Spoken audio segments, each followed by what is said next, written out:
আসসালামু আলাইকুম। আশা করি সকলেই ভালো আছেন এবং সকল বন্ধুদের অনেক অনেক শুভেচ্ছা। আজকের রেসিপি হলো কাঁঠালের বীজ দিয়ে তিল আলু রান্না। খুবই সহজ ও হালকা পাতলা একটি রান্না, একদম নতুন একটা রেসিপি এবং খেতেও খুব ভালো। আর সকল বন্ধুদের কাছে অনুরোধ রইল ভিডিওটি প্রথম থেকে শেষ অবধি দেখার জন্য। তো চলুন রান্নার জন্য কি কি লাগছে এখন দেখে নেওয়া যাক। তো রান্নার জন্য আমার যা যা লাগছে, কাঁঠালের বীজ দিয়ে তিল আলু রান্নার জন্য আমার লাগছে আলু নিয়েছি, একটা বড় সাইজের টমেটো কুচি, আর এখানে কিছু কাঁঠালের বীজ নিয়েছি। আর কাঁঠালের বীজগুলো কেটে পরিষ্কার করে নিয়েছি, খোসাগুলো ফেলে দিয়েছি। এখানে আছে 3-4টে মতো কাঁচা লঙ্কা ছেঁড়া, আর এখানে আছে বড় সাইজের একটা পেঁয়াজ কুচি আর 2টো শুকনো লঙ্কা তেলে দেওয়ার জন্য। আর এখানে লাগছে আমার সাদা তিল বেটে নিয়েছি শিলে। এটা চাইলে মিক্সারেও পেস্ট করে নিতে পারেন, আমি শিলে বেটে নিয়েছি। আর লাগবে রান্নার জন্য সরষের তেল। তো এইগুলো দিয়ে আমি আজ রান্না করব। তো এখন রান্নার দিকে যাওয়া যাক। কড়াইয়ে এখন সরষের তেল দিয়ে দিচ্ছি। তেলটা খুব ভালোভাবে গরম করে নেব। আর খুন্তি দিয়ে একটু ছড়িয়ে দিচ্ছি। তেলটা ভালোভাবে গরম হয়ে গেছে, এখন শুকনো লঙ্কা 2টো দিয়ে দিচ্ছি। একটু নাড়াচাড়া করে নেব। লঙ্কাটা একটু নাড়াচাড়া করে নিয়েছি, এখন পেঁয়াজ কুচিটা দিয়ে দেবো।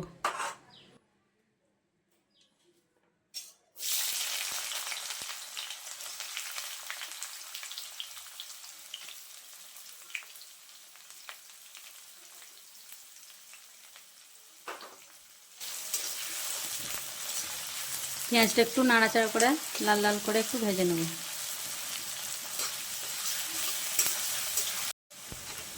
পেঁয়াজটা একটু ভেজে নিয়েছি, এখন কেটে রাখা আলুগুলো দিয়ে দেব।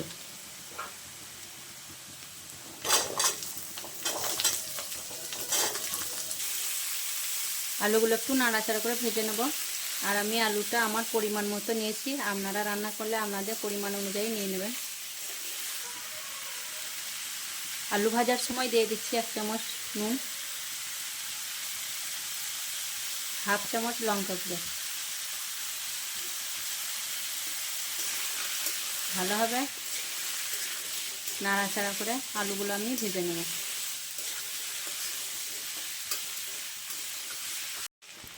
আলুটা বেশ কিছুক্ষণ ভেজে নেওয়ার পর এখন দিয়ে দেবো কেটে রাখা কাঁঠালের বীজগুলো।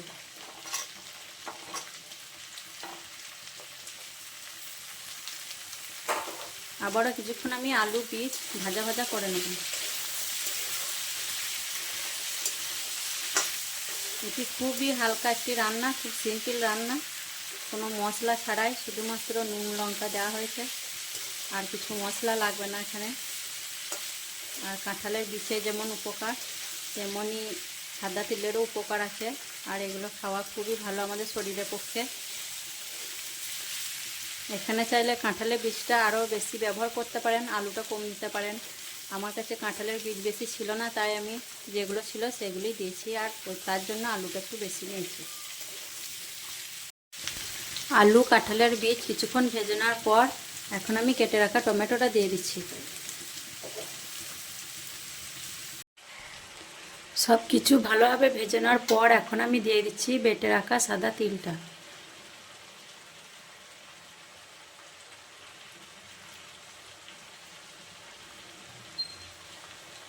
তিলটা দেওয়ার পর আবার আমি ভালোভাবে একবার কষিয়ে নেব।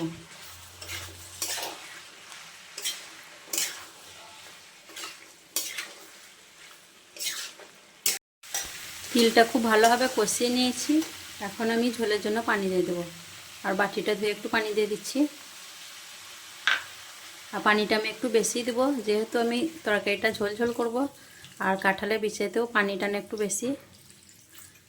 আর এটা একটু ঝোল ঝোল করলে ঝোলটা ভাতে মেখে খেতে খুব ভালো লাগে, তার জন্য আমি ঝোল ঝোল করেই রান্না করব।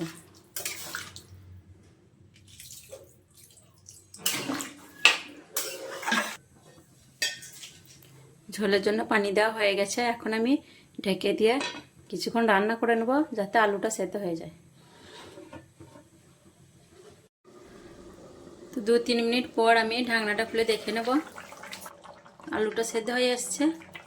আর আমি এই চামচ দিয়ে কিছু আলু গলিয়ে নেব, তাহলে খেতে ভালো লাগবে। সহজ একটি রান্না আর খেতেও ভালো। তো এইভাবে আপনারা রান্না করবেন। আপনারা চাইলে ঝোলটা না করে মাখা মাখাও করতে পারেন, যেমন আলু পোস্ত রান্না করি আমরা, সেইভাবে করলেও হবে। কিন্তু আমার ঝোলটা খেতে ভালো লাগে এই রান্নার, তাই ঝোলটা করলাম। আরও কিছুক্ষণ আমি রান্না করে নেবো, যাতে ভালোভাবে আলু বীজ সেদ্ধ হয়ে যায়। তো আবারও 2-1 মিনিট মতো রান্না করার পর আমি দেখে নেব।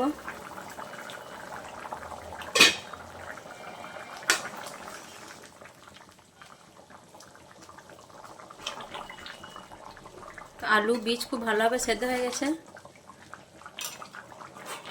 এখন আমি কেটে রাখা কাঁচা লঙ্কাগুলো দিয়ে দিচ্ছি। এখানে চাইলে ধনেপাতাও দিতে পারেন, আমার কাছে ছিল না তাই দিইনি। আর ধনেপাতা দিলে খেতে আরও ভালো হবে। রান্নাটা আমার হয়েই এসছে। লঙ্কা দিলাম তাই একবার ফুটিয়ে নিচ্ছি, তারপরে আমি গ্যাসটা বন্ধ করে দেবো।